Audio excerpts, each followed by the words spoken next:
আসসালামু আলাইকুম। আমার প্রিয় শিক্ষার্থীবৃন্দ, আজকে তোমাদের সামনে অষ্টম শ্রেণীর তোমরা যেখানে স্বাদ জীবনানন্দ দাশের কবিতা নিয়ে হাজির হলাম।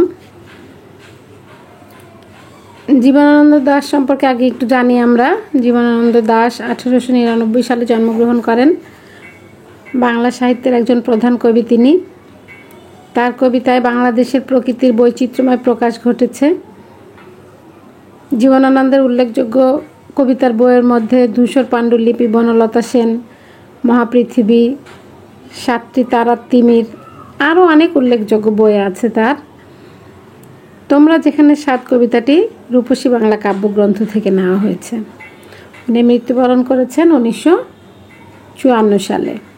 তাহলে জন্মগ্রহণ হচ্ছে 1899 আর মৃত্যুবরণ করেছেন 1954 সালে। তিনি বাংলাদেশের একজন প্রধান কবি। প্রকৃতির প্রতি তার অপরিসীম প্রেম, দেশের প্রতি তার অপরিসীম প্রেম। তোমরা যেখানে স্বাদ কবিতাটি হচ্ছে দেশপ্রেমমূলক একটি কবিতা। এই কবিতায় তিনি প্রকৃতির সৌন্দর্য তুলে ধরেছেন। তিনি এই দেশকে এতটাই ভালোবাসেন যে এই দেশ ছেড়ে তিনি অন্য কোথাও আর যেতে চান না, এই দেশেই তিনি থাকতে চান।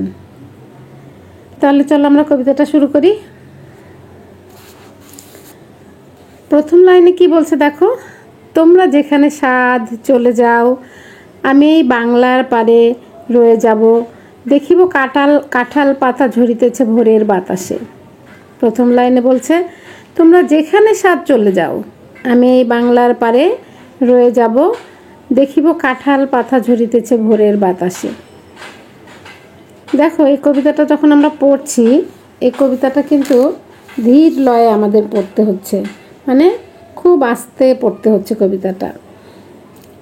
আমরা কবিতার অন্তমিলে আমরা মিলকরণ পাচ্ছি। প্রথমে বলছে যে পারে, আমি এই বাংলার পারে, এই পারের সাথে আমরা ভিতরে যখন পড়ব এটার মিলকরণ পাবো। প্রথম লাইনের সাথে চতুর্থ লাইনের মিলকরণ আমরা পাবো, আর দ্বিতীয় লাইনের সাথে তৃতীয় লাইনের মিলকরণ আমরা পাবো। তাহলে তোমরা যেখানে স্বাদ চলে যাও, এই বাংলার পারে রয়ে যাব, দেখিব কাঁঠাল পাতা ঝরিতেছে ভোরের বাতাসে। কবি বলছে যে তোমরা যেখানে স্বাদ চলে যাও, আমি এই বাংলার পারে রয়ে যাব, আমি এখান থেকে কোথাও যাব না, আমি ভোরের বাতাসে কাঁঠাল পাতা কিভাবে ঝরে পড়ে সেটা দেখব।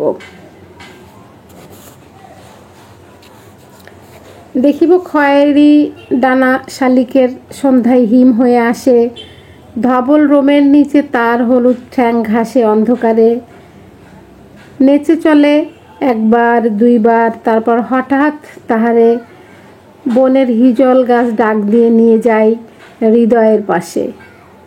দেখিব মেয়েলি হাত সকরুণ সাদা, শাখা ধূসর বাতাসে শঙ্খের মতো কাঁদে, সন্ধ্যায় দাঁড়ালো সে পুকুরের ধারে।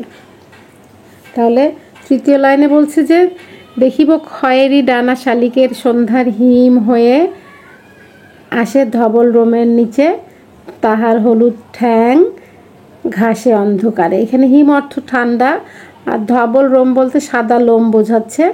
অন্ধকার তো বোঝই, সন্ধ্যা হয়ে গেলে যখন অন্ধকার হয়ে যায়। আর খয়েরি ডানা শালিক পাখির কথা বলছে। শালিকের পাটা সাধারণত কি হয়, হলুদ রঙের হয়।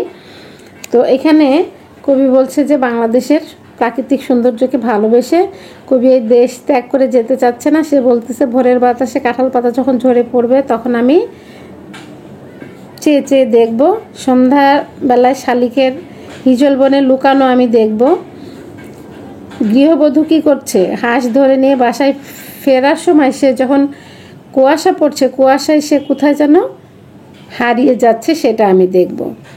তাহলে শঙ্খের মতো সাদা, এখানে হচ্ছে শঙ্খের মতো কাঁদে বলতে, শঙ্খ বলতে এখানে সামুদ্রিক শামুক বোঝাচ্ছে। দেখো, সাদা শঙ্খে, সাদা শাখা ধূসর বাতাসে শঙ্খের মতো কাঁদে, এখানে উপমার ব্যবহার করেছে। এটা যখনই আমরা উপমার ব্যবহার পাই তখনই আমরা ওই যে সাদা চুড়ি আমরা যে পরি, কাচের চুড়ি যখন আমরা পরি, এই হাতের মধ্যে একটা রিনিঝিনি শব্দ হয়, এই চুরির শব্দের সাথে শঙ্খের যে একটা রিনিঝিনি শব্দ সেটাকে তুলনা করেছে এখানে, এই জন্য এখানে বলছে উপমার ব্যবহার হয়েছে। আর মিলকরণগুলো কিভাবে করছে, প্রথম লাইনের সাথে মিলকরণ করছে চতুর্থ লাইনের, আর দ্বিতীয় লাইনের সাথে তৃতীয় লাইনে। প্রথম লাইনে বলতেছে পারে, চতুর্থ লাইনে বলতেছে অন্ধকারে, পারের সাথে কারে। আর দ্বিতীয় লাইনে বলতেছে বাতাসে, চতুর্থ লাইনে তৃতীয় লাইনে বলতেছে আসে। তাহলে তাসের সাথে আসে, বাতাসের সাথে তাসে না, তাসে আসে। শেষে কবিতার শব্দের শেষে এই ধরনের মিলকরণগুলো করছে। আবার পঞ্চম লাইনের সাথে দেখো অষ্টম লাইনের মিলকরণ করছে তাহারের সাথে ধারে, ওই যে হারে ধারে। আর ষষ্ঠ লাইনের সাথে সপ্তম লাইনের মিলকরণে হচ্ছে পাশে বাতাসে, মানে পাশে তাসে।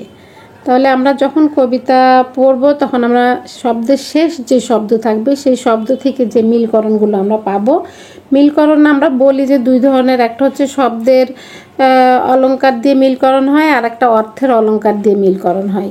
যখন উপমার ব্যবহার হয় তখন ওইটা হয় অর্থ অলংকার, আর যখন ধ্বনি বা বর্ণের ব্যবহার হয় তখন সেটা হয় হচ্ছে শব্দ অলংকার। উপরের সবগুলো হচ্ছে শব্দ অলংকার। আর সাদা শাখা ধূসর বাতাসে শঙ্খের মতো কাঁদে, এই লাইনে হচ্ছে উপমার ব্যবহার করা হয়েছে, এখানে তুলনা করা হয়েছে। সাদা শঙ্খ মানে সাদা চুরির সাথে শঙ্খ, সামুদ্রিক একটা শামুক, এই দুইটার যে একটা সাউন্ড হয়, একটা শব্দ হয়, সেই শব্দটাকে তুলনা করে এখানে উপমার ব্যবহার করা হয়েছে। তাহলে খয়রঙা হাঁস বলতে খয়েরি রঙের হাঁসের কথা বলছে। খয়রঙা হাঁসটিরে নিয়ে যাবে যেন কোন কাহিনীর দেশে, পরন কথার গন্ধ লেগে আছে যেন তার নরম শরীরে। পরন কথার গন্ধ বলতে রূপকথার গল্পের কথা বলতেছে, পরম কথা বলতে রূপকথা। কলমির দামে থেকে জন্মেছে সে যেন এই পুকুরের নীড়ে, কলমির দাম বলতে কলমিলতার গুচ্ছকে বোঝাচ্ছে। আর পুকুরের নীড় বলতে, নীড় অর্থ তো পাখির বাসা, ওই পাখির বাসার কথা বলতেছে। নীরবে পা ধোই জলে একবার, তারপর দূরে নিরুদ্দেশ চলে যায় কুয়াশায়, তবু জানি কোনো দিন পৃথিবীর ভিড়ে হারাবো না তারে আমি, সে যে আছে আমার এ বাংলার তীরে। এখানে দেখো নবম লাইনের সাথে 12তম লাইনের মিল, দেশের সাথে এই যে নিরুদ্দেশে, আর শরীরের সাথে এই যে রিরে নিরে। 10ম লাইনের সাথে 11তম লাইনে শেষ শব্দের মিলকরণ করেছে। ভিড়ের সাথে তীরে, শেষ যে লাইন আছে চলে যায় কুয়াশায়, তবু জানি কোনো দিন পৃথিবীর ভিড়ে, ভিড়ের সাথে তীরে, শেষ লাইন তীরে।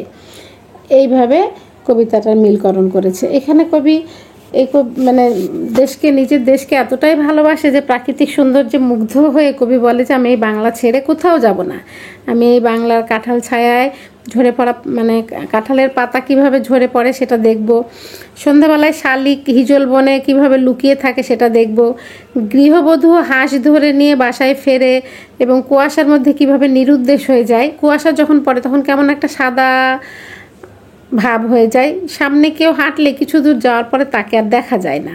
তো গৃহবধূ হাঁস ধরে নিয়ে কুয়াশার ভিতর যখন নিরুদ্দেশ হয়ে যায়, সেই নিরুদ্দেশ হওয়া আমি দেখব।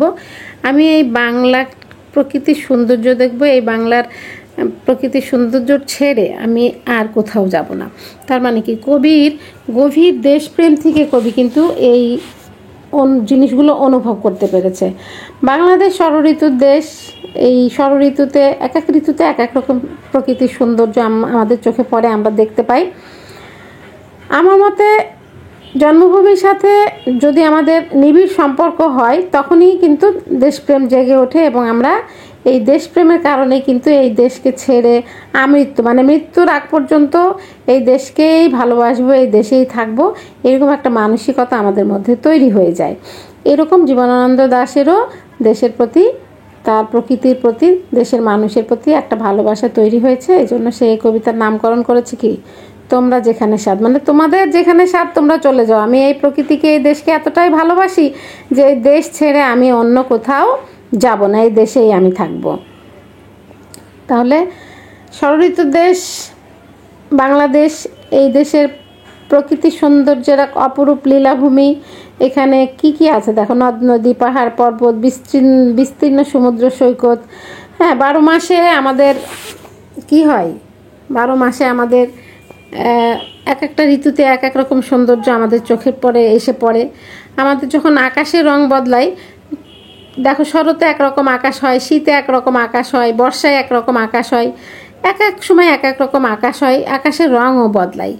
এই আকাশের রং বদলানোর সাথে সাথে কি হয়, আমাদের মনের মধ্যেও মনে হয় যে কে যেন এসে আমাদের মনের যে দিকটা আছে, আনন্দের বলো বেদনার বলে, সেই দিকটারও পরিবর্তন করে দেয়।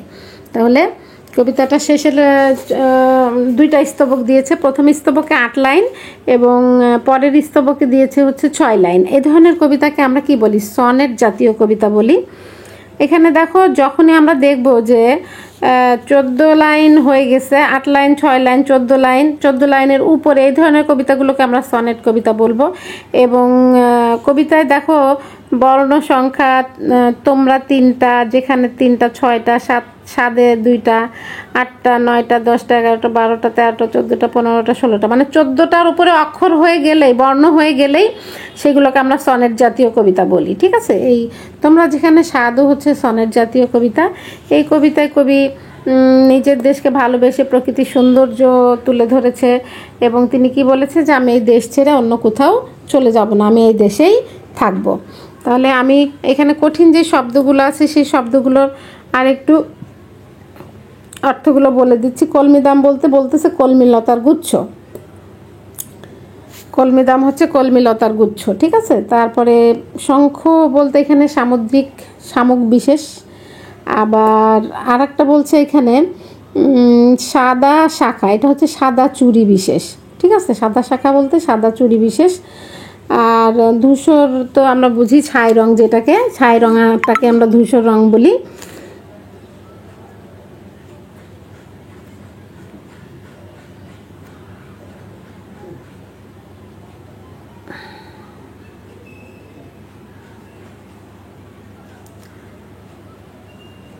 তারপরে দেখো শব্দার্থগুলোতে বলতেছে নিরুদ্দেশ অর্থ অজানার পথে, নির অর্থ বাসা, পরণ কথা অর্থ হচ্ছে রূপকথা, শঙ্খ বলতেছে সামুদ্রিক মাছ বিশেষ, শাখা হচ্ছে সাদা চুড়ি বিশেষ, সকরণ মানে বেদনা মুক্ত, বেদনা যুক্ত, হিম অর্থ হচ্ছে ঠান্ডা। হ্যাঁ, সকরণ কোন লাইনের ব্যবহারে আছে আমাদের,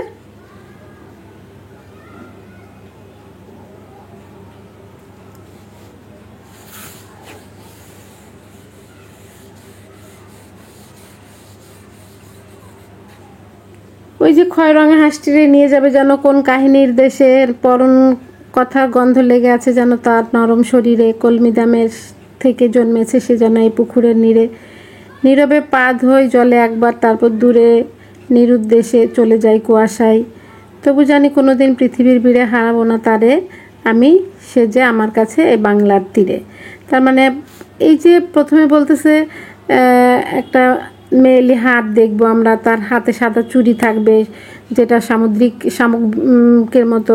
হ্যাঁ, এবং সেটার একটা শব্দ থাকবে, পুকুরের ধারে একটা মানে হাঁস থাকবে খয়েরি রঙের, সেই হাঁসকে নিয়ে সে কুয়াশার অন্ধকারে হারিয়ে যাবে। হ্যাঁ, কুয়াশার অন্ধকারে হারিয়ে যাবে, আমি তার হারিয়ে যাওয়া দেখব। তার মানে কি, কবি প্রকৃতিকে কতটা ভালোবাসে এই কবিতার মধ্য দিয়ে কিন্তু এখানে তুলে ধরা হয়েছে।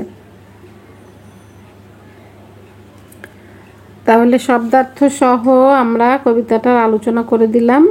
এরপরে অংশে আমাদের কবিতার প্রশ্ন আছে, পরবর্তীতে আরেকটা ক্লাসে আমরা যখন আসব তখন কবিতার প্রশ্নটা আমরা সলভ করার চেষ্টা করব। এই কবিতাটা হচ্ছে ধীর লয়ে, মানে গতি ধীর, আস্তে পড়তে হয় কবিতাটা। এই কবিতার কিছু শব্দের পরিবর্তন আমরা দেখতে পাচ্ছি, যখন আমরা কবিতার বৈশিষ্ট্যটা পড়ব তখন আমরা এই শব্দের পরিবর্তনগুলো পড়ব। তারপরে আমরা মিলকরণ তো মোটামুটি আজকেই বুঝিয়ে দিলাম যে মিলকরণটা কীরকম হয়, মিলকরণটাও তোমরা শিখে ফেলবা।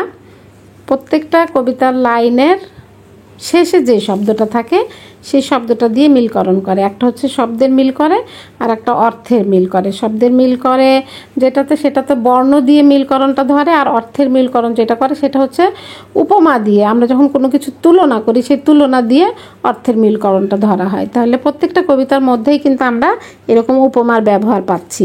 তাহলে এখন আমরা কবিতা যখন পড়ছি তখন আমরা শব্দের মিলকরণ শিখছি, উপমার ব্যবহার শিখছি, তারপরে কঠিন শব্দের অর্থগুলো শিখছি। তাহলে আজকে এই পর্যন্তই। আগামী দিন আবার আরেকটা ক্লাস নিয়ে তোমাদের সামনে হাজির হব। সবাই ভালো থেকো। সবাইকে অসংখ্য ধন্যবাদ।